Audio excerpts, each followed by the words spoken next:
5 February सन् 1984 मा पोर्चुगलको एउटा सानो टापु मडेरामा क्रिस्टियानो रोनाल्डोको जन्म भएको थियो। उनको परिवार यति गरिब थियो कि उनीहरू टिनको छानो भएको एउटा सानो कोठामा बस्थे।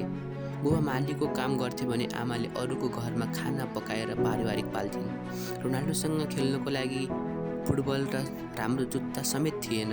उनी पुराना कपडाहरू डल्लो पारेर खाली खुट्टा सडकमै फुटबल खेल्ने गर्थे।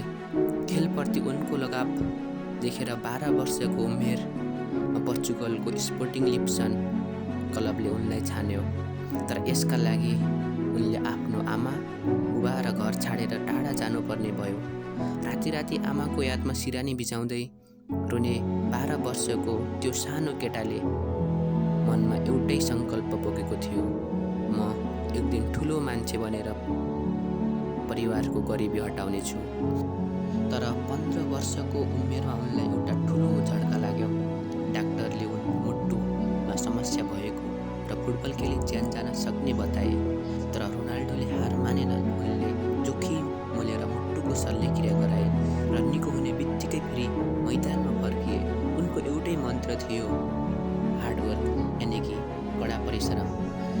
आफ्नो पसिना र दृष्ट इच्छा शक्तिको बलमा उनी विश्वकै सर्वोत्कृष्ट फुटबल खेलाडी बने। उनले 5 पटक विश्व प्रतिष्ठान ब्यालेन्ड डोर अवार्ड जिते। सन् 2026 मा क्रिस्टियानो रोनाल्डो 41 वर्षमा पुगेका छन्। जुन केटोको बाल्यकाल एउटा च्यात्रीको जुत्तामा बितेको थियो, आज उनी विश्वकै पहिलो अरबपति फुटबलर बनेका छन्। उनले सन् 2006 देखि 2022 सम्म लगातार 5 वटा विश्वकप खेलिसकेका छन् र ती सबैमा गोल गरेर इतिहास रचेका छन्। 41 वर्षको उमेरमा पनि उनको जादु सकिएको छैन। उनलाई 2026 को विश्वकप टोलीमा समावेश गरिएको छ। यदि उनी मैदानमा उत्रियो भने इतिहासकै 6 वटा विश्वकप खेल्ने संसारकै पहिलो खेलाडी बन्नेछन्।